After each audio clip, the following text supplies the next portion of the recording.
Permettre aux Congolais de commander de la nourriture et de se la faire livrer là où ils se trouvent, c'est ce que propose Palmer Lundo à travers son application Oretra. Aujourd'hui, nous aurons le plaisir de recevoir ce jeune entrepreneur qui va nous parler de l'origine de ce projet, mais aussi parler des défis auxquels il est confronté.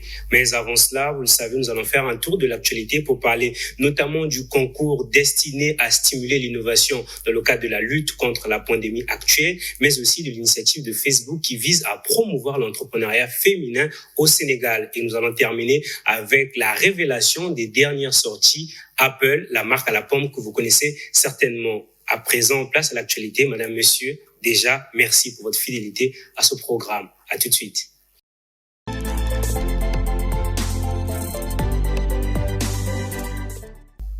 L'organisation onusienne PNUD Congo organise une compétition destinée à stimuler des innovations en cette période de crise sanitaire. Nommé Hackathon Brazza 2020, ce concours vise à développer des solutions qui permettront une meilleure lutte contre la maladie à coronavirus, aussi bien sur le volet gestion de crise que sur celui concernant le relèvement socio-économique après la crise. Le programme des Nations Unies pour le développement au Congo a indiqué sur sa page Facebook que Hackathon Brazza 2020 aura lieu le 16 octobre à Brazzaville, bien évidemment. Le concours mettra en compétition tout porteur d'idées inscrit et en mesure de proposer des solutions adéquates aux problèmes actuels et ultérieurs à la crise. Notez que le concours organisé par le PNUD Congo se fait par le biais de son laboratoire d'accélération de l'innovation. Ailleurs, au Sénégal plus précisément, Facebook propose d'accélérer la capacité d'innovation des femmes entrepreneurs grâce à une formation qui leur sera offerte gracieusement. L'initiative s'inscrit dans le cadre du programme Chimins Business qui vise à former 1500 entrepreneurs avant 2021 avec l'appui de la Délégation générale à l'entrepreneuriat rapide qui est une institution sénégalaise.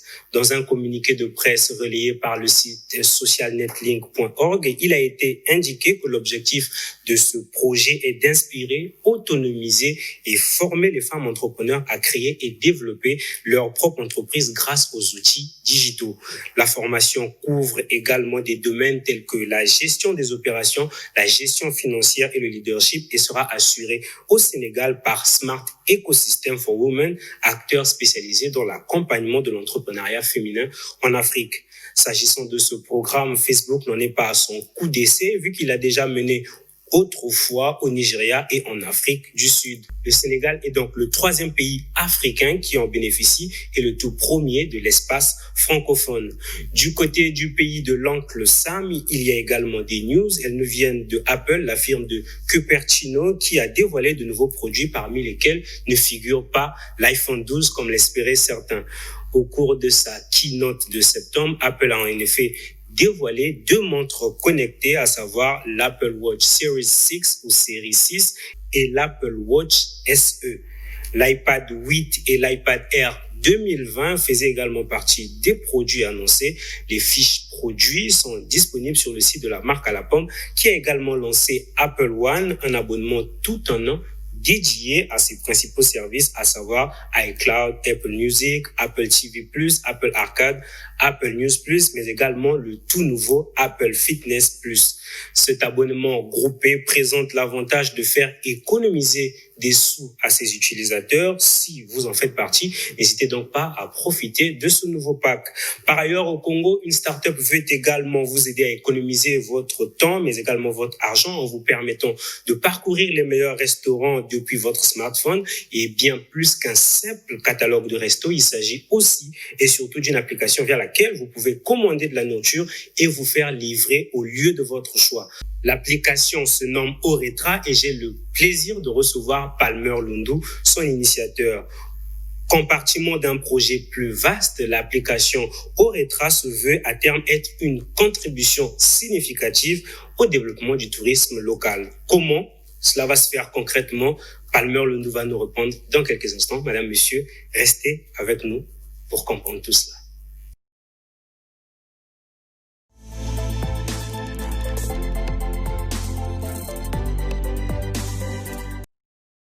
Permettre aux Congolais d'accéder à un éventail de restaurants depuis leur smartphone et même leur proposer de pouvoir commander de la nourriture et se faire livrer quasi instantanément, c'est ce que propose l'application Oretra. C'est l'œuvre de jeunes Congolais dont fait partie Palmer Lundu, que nous avons le plaisir de recevoir aujourd'hui. Palmer Lundu, bonjour. Alors, vous êtes le CEO d'Oretra, qui est une application avec un concept tout particulier. Je venais déjà d'en parler. Alors, la première question que je souhaite vous poser, c'est de savoir comment est né ce projet. Pourquoi je la pose? Tout simplement parce qu'on a remarqué il y a quelques mois, il y a beaucoup d'initiatives qui ont émergé par rapport à la pandémie. Et la question que je me suis posée en voyant le vôtre, est-ce que c'est pas un autre bébé du coronavirus, Oretra? Okay. Merci beaucoup, Estime, pour m'avoir invité sur ce plateau. Alors, Oretra est né d'une frustration par rapport à l'écosystème touristique, le potentiel que le Congo a avec l'écosystème touristique. Donc, on s'est dit, pourquoi pas mettre en place un projet qui va mettre en avant le tourisme au Congo. Alors, dans Oretra, c'est un projet bien plus vaste dans lequel on retrouve plusieurs volets comme la restauration, le transport, le divertissement et puis l'hôtellerie.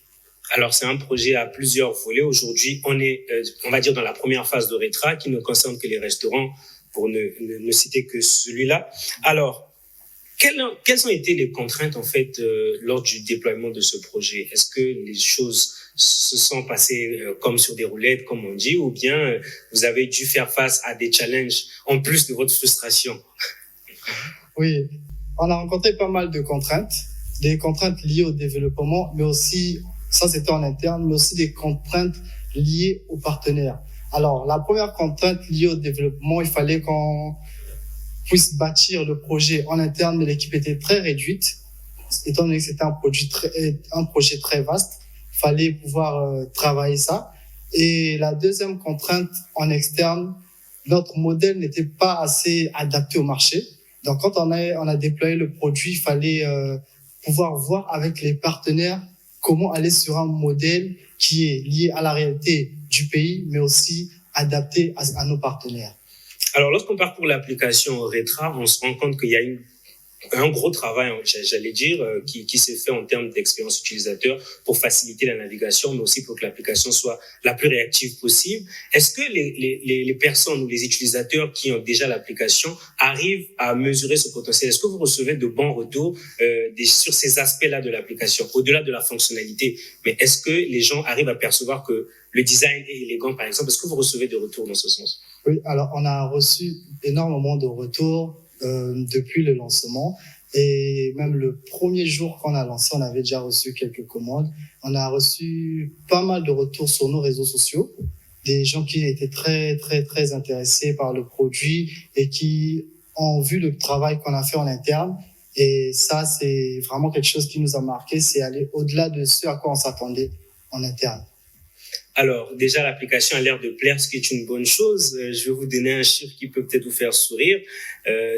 Uber Eats, revenu en 2019, c'est 2,5 milliards de dollars. En France CFA, on est peut-être au-delà de 1000 milliards. Quand vous voyez ces chiffres, est-ce que ça vous inspire quelque chose?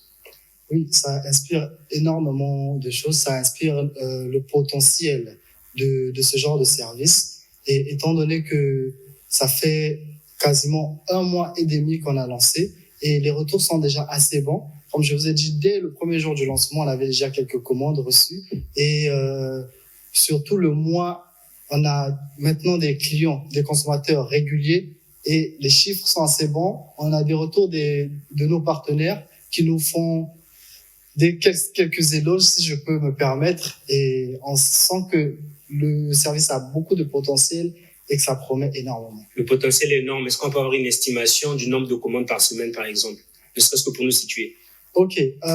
Pour avoir une estimation du nombre de commandes par semaine, dans la semaine, on est au moins à 25 commandes. Ça, c'est sur le premier mois, on a remarqué que chaque semaine, on faisait au moins 25 commandes. Alors, c'est un début encourageant. Il y a un autre chiffre aussi que je vais vous communiquer qui encore peut vous faire sourire. Jumia Food, qui est le leader de la distribution, de la restauration et de la livraison de nourriture en Afrique de l'Ouest. Aujourd'hui, ça fait 8 ans qu'ils existent. Est-ce que vous pensez que vous pourrez tenir? Les conditions sont-elles réunies au Congo pour pouvoir faire résister une structure comme la vôtre? Ok. Au Congo, les conditions ne sont pas totalement là parce que après, Oretra est un nouveau service, c'est un nouveau produit. Les Congolais n'ont pas pour habitude de commander à travers une application et puis se faire livrer. Mais je pense que c'est un marché qu'on peut prendre le temps d'éduquer et je pense que petit à petit, les gens vont commencer à de plus en plus consommer car on a remarqué que le besoin est là. Dès le premier mois, il y a énormément de retours. Je pense que petit à petit, on peut mettre en place les conditions pour aller de l'avant et s'exporter. Pour rester longtemps sur le marché, il faut également avoir un modèle économique viable. Moi, je suis curieux de savoir comment vous faites pour gagner de l'argent. Est-ce qu'il y a un deal avec les restaurateurs ou plutôt vous avez des prélèvements automatiques que vous faites sur chaque commande? Comment ça se passe? Ok, concernant le modèle économique, quand on a lancé, on était sur un modèle économique qui était vraiment déconnecté de la réalité et il fallait vraiment prendre le temps de réfléchir, de discuter avec les partenaires sur un modèle commun qui allait allait leur faciliter la tâche, mais nous aussi pour faciliter notre développement. Et on a pu mettre ensemble un modèle économique qui aujourd'hui nous permet de rentabiliser beaucoup plus facilement. Alors on est sur la base de commissions prélevées automatiquement sur les commandes. C'est ça actuellement notre modèle. Alors, vous le disiez au tout début, Oretra, c'est un projet plus grand et même pour les téléspectateurs qui nous suivent, je vais même me permettre de rentrer un tout petit peu dans les détails. Oretra, c'est hôtel, restaurant, transport. Alors, restaurant, c'est déjà une partie, on va dire, déjà traitée avec l'application actuelle. Quelle est la suite? Ok, la suite, actuellement, étant donné que ça fait à peine un mois qu'on a lancé, on va essayer de se focaliser sur le volet restaurant, mettre en place les choses, gagner le marché tranquillement et peut-être, pourquoi pas, d'ici 5 mois, on peut commencer à parler déploiement des autres volets restants. Alors, merci. Et on va peut-être terminer. C'est peut-être la dernière question. Et vous voulez jouer un rôle assez considérable dans le développement du tourisme. Est-ce que vous pensez sincèrement qu'aujourd'hui les conditions sont réunies pour que la tech puisse contribuer à l'émergence d'un secteur comme celui-là, aussi stratégique? Oui, effectivement, la tech est le moyen le plus rapide et le plus facile de pouvoir développer l'écosystème touristique du Congo. Pourquoi? Parce que peu importe où tu es, que tu sois au Congo ou non, tu as la possibilité de pouvoir te connecter à cet environnement-là et c'est ce que nous, on veut faire avec Oretra. Même si tu es en Chine, même si tu es aux États-Unis, tu pourras te connecter et pourquoi pas visiter même nos sites en réalité virtuelle. Ah, c'est très intéressant. On espère vraiment que vous allez avoir tout ce qu'il faut pour en arriver là. Merci infiniment d'être passé nous voir et surtout pour toutes ces informations.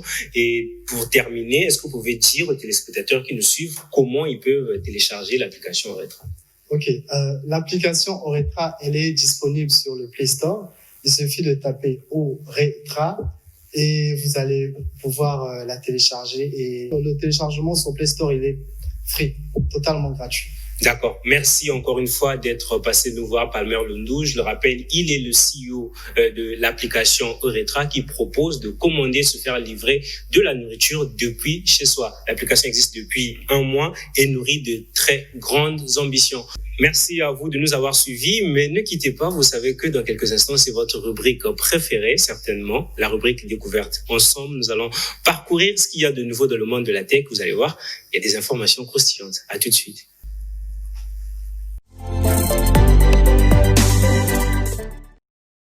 Cette semaine, et comme toujours, nous avons fait plusieurs découvertes intéressantes. La toute première nous vient de l'Afrique du Sud. Nous avons découvert un service sud-africain qui mélange la neuroscience et l'intelligence artificielle pour faciliter la vie aux propriétaires et gestionnaires de biens immobiliers, mais pas que. Il s'agit d'Everly, un service en ligne qui permet aux chercheurs d'appartements d'accroître ou non leurs chances de trouver la maison parfaite grâce à l'intelligence artificielle. Alors, comment ça marche, me demanderez-vous? Alors, je vous explique. Les personnes en quête d'une maison à louer se rendent sur le site everly.com, Everly en français si vous voulez, pour répondre à un questionnaire de sélection. Le site leur permet également de soumettre les documents administratifs exigés par la loi sur l'immobilier en Afrique du Sud. Les questions sont rédigées de manière à ce que les réponses puissent permettre de prédire à une certaine exactitude comment un locataire pourrait se comporter ou entretenir une maison. Ensuite, une intelligence artificielle analyse les réponses au questionnaire pour déterminer si le candidat ferait un bon locataire ou non. Cette IA analyse également les documents téléversés afin d'indiquer s'ils sont authentiques ou non. Enfin, un score de crédibilité est généré et celui-ci est mis à la disposition des gestionnaires d'appartements ou encore des bailleurs afin qu'ils puissent avoir une idée sur leur potentiel futur locataire. Ce qui est intéressant, c'est que les bailleurs et les agences présents sur Everly sont eux aussi soumis à des tests pour permettre aux potentiels locataires, cette fois-ci, d'être renseignés sur leur moralité. Donc, dans les deux sens, c'est tout bénef. N'est-ce pas cool et très utile en même temps? Alors, parlons d'une innovation encore plus cool, j'imagine, c'est cette moto futuriste qui s'allume, non pas avec une clé, mais plutôt avec un smartphone. Ce produit innovant est l'œuvre de la start-up allemande Novus, qui avait déjà présenté un prototype de la moto éponyme lors du Consumer Electronics Show CES de Las Vegas de l'an dernier, 2019 pour être plus précis. Aujourd'hui, l'on sait que ce deux roues avant-gardiste rentrera en production en 2022, mais les précommandes sont déjà ouvertes. Les spécifications techniques de la moto sont elles aussi désormais connues puisqu'elles sont visibles en clair sur le site web de Novus. Novus, c'est donc une moto fabriquée en fibre de carbone avec un moteur de 18 kW, soit 24 chevaux, capable d'atteindre une vitesse maximale de 120 km/h. Elle embarque une batterie de 4,3 kWh qui demandera d'être rechargée après avoir parcouru au moins 100 km. À cela, il faut ajouter le fait que seul un smartphone pourra l'allumer via l'application ou une puce NFC. Les specs sont super intéressantes, vous l'avez constaté. Ce qui est moins, c'est le prix, car il faudra débourser environ 46 284 € pour en posséder une. Je vous aide avec la conversion. Cela équivaut à 30 316 000 francs CFA approximativement. À ce prix, je suis quasi certain que je ne pourrais pas en acheter une au moment de sa sortie, sauf si l'un d'entre vous envisage de me l'offrir. Et on va terminer avec le gaming. Côté gaming, en tout cas, le jeu à l'affiche aujourd'hui est WWE 2K Battlegrounds. Bon, en français, j'aurais pu dire WWE 2K Battlegrounds. Ce jeu de combat humoristique est tiré de la licence de jeu de catch WWE. Dans cet opus plus arcade que les autres jeux de la série, vous pouvez jouer, en tout cas prendre le rôle de plus de 70 catcheurs en version cartoon ou dessin animé si vous voulez, dans 8 rings différents. Ces rings proposent des interactions tout aussi loufoques qu'intéressantes et il est également possible de créer son propre personnage et ses arènes. Depuis le 18 septembre 2020, il est possible de se procurer ce jeu pour différentes plateformes, à savoir les très connus PC, PS4, Nintendo Switch, Xbox One et Google Stadia, le service de jeu à la demande de Google.